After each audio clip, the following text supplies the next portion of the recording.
Okay, let us now proceed to the second differentiation rule, which is the product rule.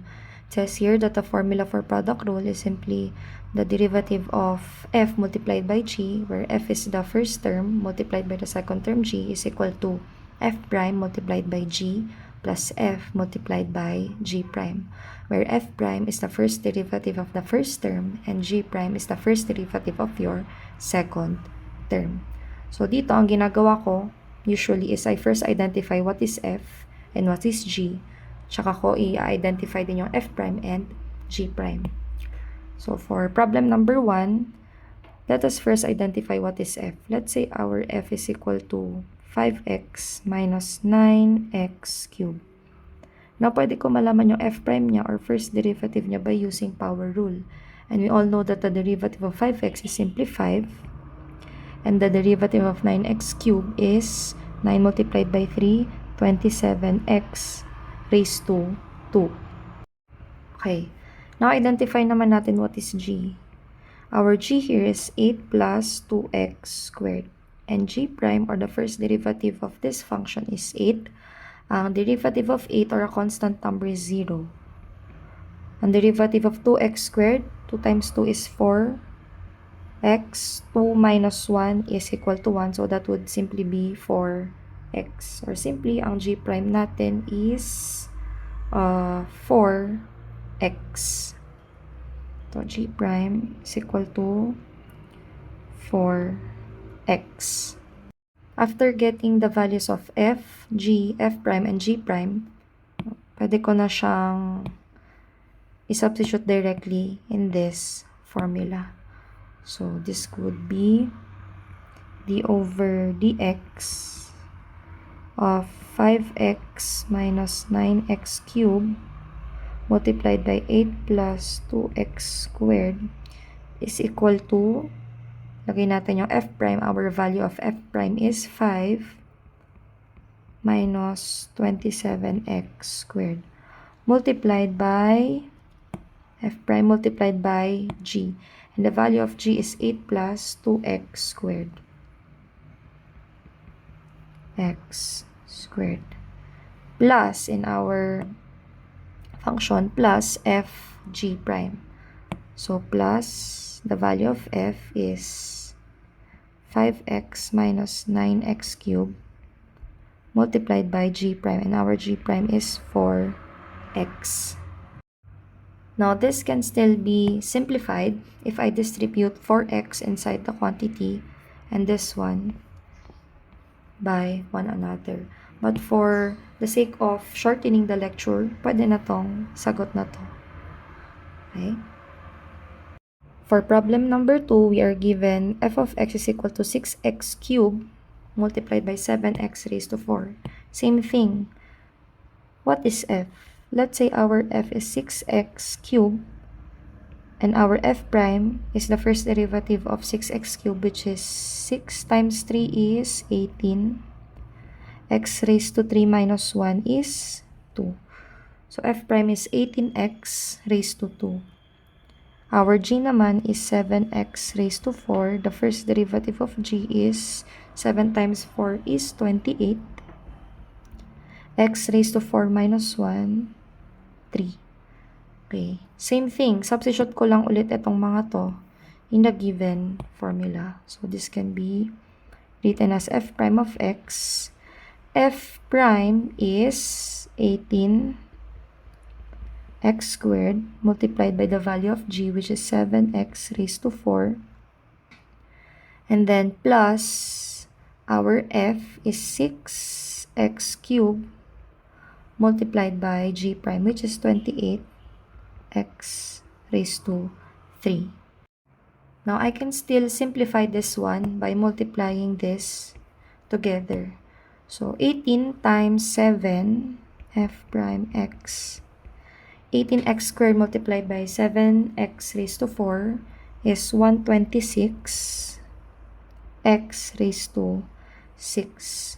Okay, ayusin lang natin. 126x raised to 6. So, the rule here is if an exponent is, or if a value is raised to an exponent and it is multiplied by another value with an exponent, you just simply add both the exponents. So here, ang ating exponent dito is 2 and 4. So adding it together, you will have 6. Minultiply ko lang ang 18 by 7, which is 126. Next is 6x cubed multiplied by 28x cubed. Okay. So 6 times 28 is 168.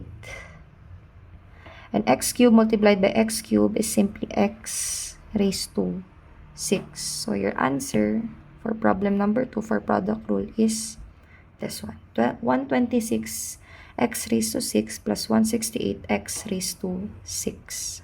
Okay, next sa differentiation rule is quotient rule. So we have here the derivative of f over g is equal to gf prime minus fg prime divided by g squared, where f is your numerator and g is your denominator.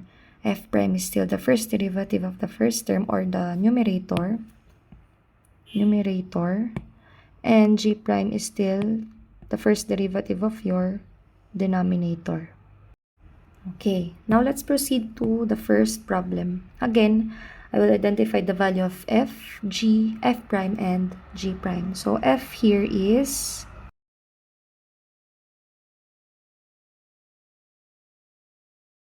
7x plus 4. And then the derivative of 7x plus 4 is just simply 7. So g here is our denominator, x squared plus 5. And the derivative of x squared plus 5 is 2x. Okay, now let's just substitute all of this to the given formula. We have here gf prime minus fg prime divided by g squared. Gf prime d over dx is equal to g is x squared plus 5, and g prime is f prime is 7. G is x squared plus 5 multiplied by f prime, which is 7, minus f, which is 7x plus 4, and g prime is 2x. Divide all of this by the square of our denominator, which is x squared plus 5 squared. Okay, so let us simplify this further by multiplying 7 inside the quantity, same with 2x. So this can be written as 7 times x squared, that is 7x squared. 7 times 5 is 35, minus 7x multiplied by 2x is 14x squared. 4 multiplied by 2x is positive 8x. Divided by the expanded form of x squared plus 5 squared is simply x raised to 4 plus 10x squared plus 25. Now next, simplify pa natin, distribute natin yung negative side inside the equal sign. This can be written as 7x squared plus 35 minus 14x squared minus 8x. Divided by x raised to 4 plus 10x squared plus 25. Now, this is your answer for problem number 1 under quotient rule. For problem number 2, I will do the same thing. F is equal to the numerator x squared plus x minus 2. And your denominator is x cubed plus 6. Now, our f prime is equal to x squared. The derivative of x squared is 2x. And the derivative of x is 1. The derivative of minus 2 is 0. So, this is your f prime. Now, g prime is equal to the derivative of x cubed, that is 3x squared. And then the derivative of 6 is 0. Same thing, let's just substitute this one to the given formula, which is gf prime minus fg prime divided by g squared. So y prime is equal to, the value of g is x cubed plus 6 multiplied by f prime, which is 2x plus 1, minus f, which is x squared plus x minus 2, and g prime is 3x squared divided by the square of our denominator, which is x cubed plus 6 squared. Okay, another rule that we need to know is chain rule and general power rule. So, in order to explain this one, I will just proceed in answering the problem. So, for chain rule, what we need to remember is we have to multiply the derivative of the whole term by the derivative inside the quantity. Okay, let us first derive the equation as a whole. So, this would be f prime of x equal to 4 6x squared plus 7x raised to 4 minus 1. Okay, the next thing that I will do is multiply itong buong ito with the derivative inside the quantity. So, this will be 6x squared. The derivative of that is 12x. And the derivative of 7x is just simply 7. So, let's simplify this one. F prime of x is equal to 4 multiplied by 12x plus 7 multiplied by 6x squared plus 7x. 4 minus 1 is 3. So this is your answer for problem number 1. For problem number 2, same thing. We have to derive the exterior and then multiply it by the derivative of the inside of the quantity. So the derivative of the exterior is negative 2, 4t squared minus 3t plus 2, negative 2 minus 1. Then multiply it by the derivative inside the quantity. So 4t squared, the derivative of that is 8t, and the derivative of 3t is simply t, and the derivative of the constant 2 is 0. Next is simplify ulit natin.